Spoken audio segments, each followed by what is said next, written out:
Hello YouTubers. Let me start out by telling you I apologize for this video being out of order. You'll see some things are in daylight, some things are in shade, and the car is all over the place, and the cord is gray. At one moment the cord is black.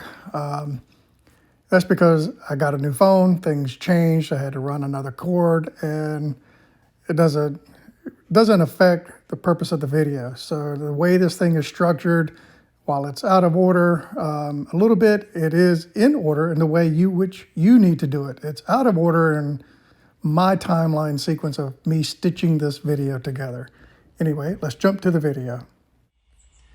So let me also state here at this point, what I'm trying to accomplish is I'm trying to mount the phone probably here, because it's in my line of sight.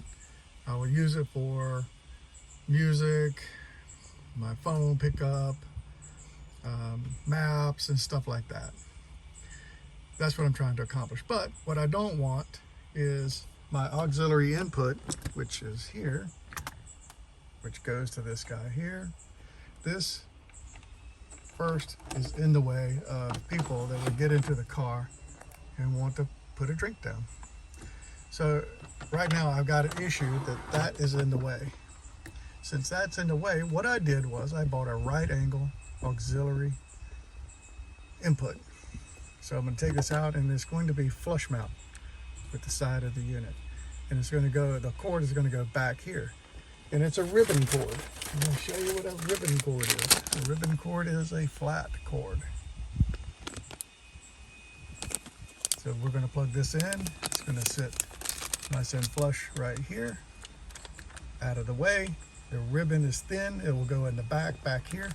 And then we're going to extend this cord to a point where we can hook up our phone. So all of this will be behind here. All you're going to see is this cord here, that end. So what are you looking at here, just before I open it? What you see is a USB-C and an auxiliary input, male. This is going to go into a plug that I'm going to put here, because I'm going to charge the phone with my USB-C. I'm going to take that cord there and plug it into that ribbon cord that I put that'll be behind this. And then on the back side, I have a lightning cord, lightning in, that will plug into the phone, that will charge the phone while it's mounted and allow me to play music through the radio. So in order to get the panel out, the vent out, I'm going to put my pry tool in there. And I think my first clip is right in here.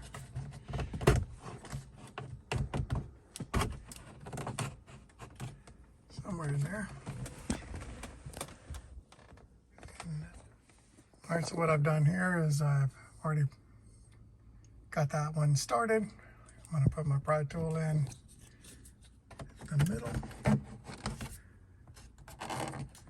Pull on it a little bit in hopes that it's coming loose.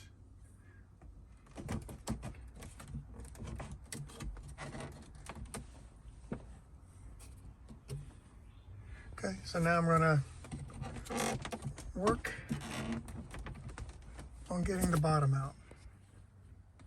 So all I'm doing is working it around. I found this to help hold up here, and you should hear it click.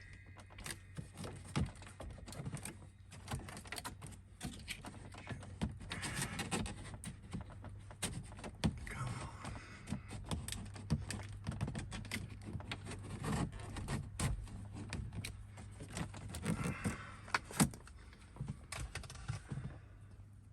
I'm gonna keep messing with it. I want it to come out gently. I don't want it to come out hard.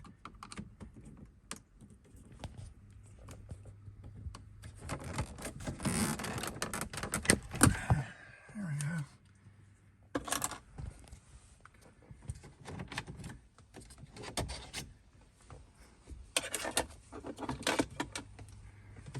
All right. Again, I'm not trying to force it out. Even at this point, I'm not going to force. Oh, it's being held on by this thing. take this back off. And I wedged in on these points right here. 1, 2, 3.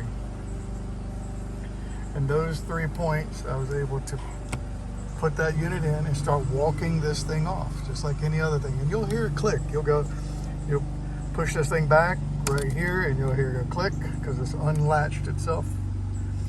Same thing at each point. So how do you find these points? If you look down in here, you will see that hole right there. There's a hole there, and there's a hole there. Those are your points. Same thing up top, same thing up top, same thing up top. You see those holes. The thing we want to do is to get out the head unit. Those are T25s. So all I did was undo the radio, I lifted it up and pulled it out, and now I'm going to put it back into place, and let's test out my theory that this will work. Perfect. So the next thing we want to do, I wasn't recording, thought I hit the button, is all I did was do it again. I want to get the climate control button out, control function out. So I'm just going to pull this thing out, and same thing on the other side. So my cord is here, coming out the back, coming out the back, coming out the back, and out and in the back. So that's going to be more than enough room to make contact with my black ribbon cord. So that should fix the auxiliary input side of this. The next thing is this side here will plug into a USB-C charger, and I drilled a hole to fish my cord through. So YouTubers, that was it. There was nothing else to it. There's nothing else to show besides putting the bolts back in the radio and clicking in the vent and then mounting the mount. I didn't show the mount because you might want a different type of mount, and I felt like that's a kind of a personal preference. So that's up to you. I just chose a MagSafe mount that will allow my phone and case to mount to the car through magnetically, and it works for me. So you may want something a little bit higher, a little bit lower, a little bit different. You might have an Android, and I didn't want to cover any of that. The principles of what I was trying to cover in this video are covered. So, YouTubers, if you like the video, like the video.